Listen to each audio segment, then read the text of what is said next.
బావిలో నీళ్లున్నా నీ కంట్లో కన్నీళ్లున్నాయి. నన్ను ఆ దేవుడే కాపాడాలి. రైతులు వాడాల్సింది ఇలాంటి నాసిరకం పైపులు కాదు. మరి ఏ పైపులు వాడమంటారు బాబు? తరతరాలు మన్నే నాణ్యత నంద్యాల నంది పైపులు.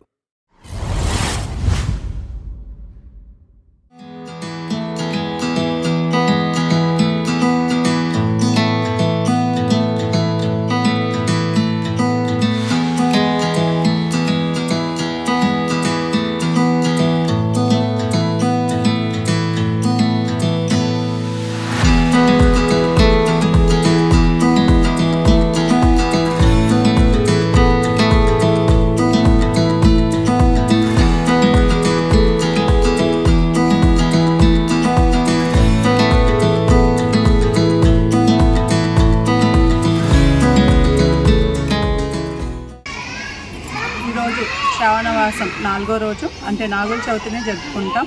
మన యావత్ భారతదేశం ఈ నాగుల చవితిని ఘనంగా జరుపుకుంటాము.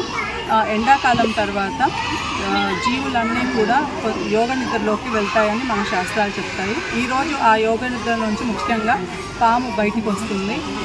ఆహారం కోసం, నీటి కోసం చూస్తుంది.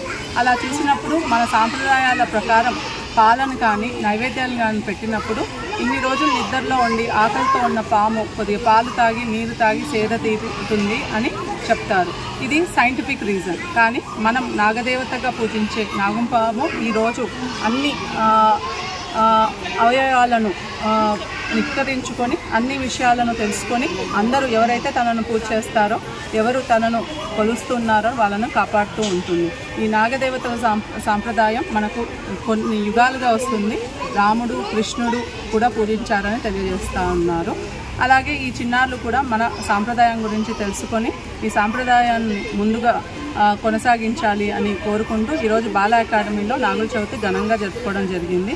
మన సాంప్రదాయాల గురించి తెలియజేసేటప్పుడు మన పద్ధతులు కూడా వాళ్ళకి వచ్చినట్లయితే ఫ్యూచర్లో వాళ్ళు ఈ హిందుత్వాన్ని, ఈ పండుగలను, సైంటిఫిక్ రీజన్స్ని వాళ్ళు తెలుసుకొని జాగ్రత్తగా ఉంటారు అని ఈ పండుగలు మా స్కూల్లో జరగడం జరుగుతుంది.